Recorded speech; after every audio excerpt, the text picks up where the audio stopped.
Welcome to the RSP Boiler Room. I'm Matt Waldman with the Rookie Scouting Portfolio. We're going to take a look at two plays from K.J. Carta-Samuels, a Colorado State senior quarterback.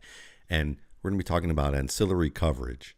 What is ancillary coverage? That's really coverage that isn't designed towards the specific target that the quarterback is looking to, but is in the area and may have a certain responsibility to play team football and can come in and either undercut or cut off a throwing lane based on his awareness of what's going on with the play and the way it unfolds.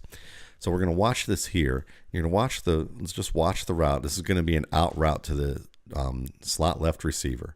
And he throws the ball, looks like well behind number 11, Preston Williams. Doesn't look like an accurate throw if you're just looking at it from a simple pitch catch standpoint, right?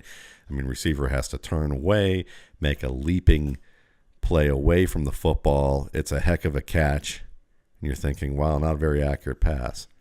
But if you look a little deeper and you start looking at how the nature of this coverage is, you start to realize that this is really, if you define pinpoint accurate in terms of the way it was conceived, this is a pinpoint accurate pass. And the reason is let's look at the coverage. You have first, let's follow it through K.J. Carta-Samuels' eyes. He's looking to the underneath coverage here. This defender is playing outside shade. That's more likely a zone. The defender is looking at the quarterback, has his shoulder downhill, his body downhill, all the way through the beginning of this route off the line. And that's where Carta-Samuels is looking. So he's looking here first, and he comes off that read and sees that he has a linebacker on this slot receiver who's going to break outside. All right, well, it would seem that he would make this read and just throw it in a lane breaking to the outside here. But the smart decision maker that he is, he sees the defensive back, number 8, on the coverage that he's first looking at right here and realizes the defender has his shoulder downfield, his hips are downfield. He can break underneath this particular throw that I'm going to make downfield, undercut it for an interception if I place it in rhythm and in placement with where the break is going to go. So I'm going to come off that read, knowing where the defender is and keeping that in my memory, my short-term memory, and look downfield here. And as I look downfield here at the top of the stem, I see all this space between him and the linebacker. I'm going to wait an extra step for a moment. You might think because he made that step and he turned his shoulder a little bit, maybe he looked back at this cornerback, but you can see with his head, he's looking at the receiver here, but he remembers this cornerback and decides, I've got space, really more space between the receiver and this trailing linebacker than I am between the receiver and where this cornerback's going to circle under to cut off my throw. So I'm going to throw this behind Preston Williams. And that's exactly what he does. He lets this ball go, and he puts it in a window instead of leading the receiver here, where if he puts the ball here, look at how little space there is between the ball and number 8.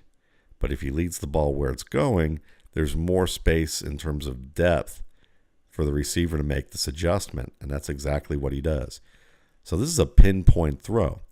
Now, you may want to ask the question because you don't know for sure if he really meant to do this. I think he did, just from experience of watching a number of games and understanding how a quarterback throws the ball and reads his defense. But you might want to ask if you were a team, you might look and say, okay, look at this play. Why'd you throw the ball behind the slot receiver here?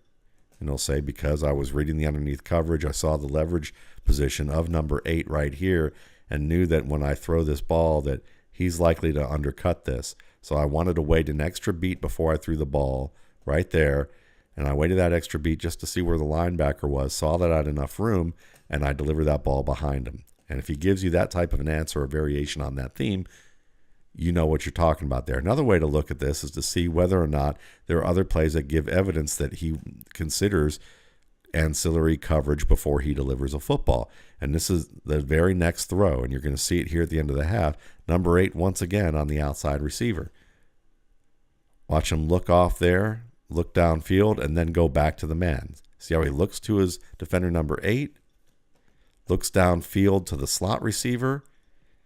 Defender works in that direction, takes a step that way, and K.J. Carta-Samuels, knowing what happened on the previous play, again, recall of the previous play, a little longer-term memory, knows that this guy's going to abandon that shallow route to try and cut off the deeper route, and plays that game and says, fine, I got you. I caught you anticipating that. I'm going to go back to the man you were covering and give it to number 11. He's going to get a short gain on 1st and 10 and get out of bounds, and we can get into some field goal range. Very smart quarterback play that is more the mental side of the game in combination with some physical skills, or technical skills, of throwing the football, but also playing the game within the game. Very good job by senior quarterback K.J. Carta-Samuels of Colorado State. Thanks again for watching. For more RSP Boiler videos, you can check out my YouTube channel, Matt Waldman's RSP Film Room, and my site, www.mattwaldmanrsp.com.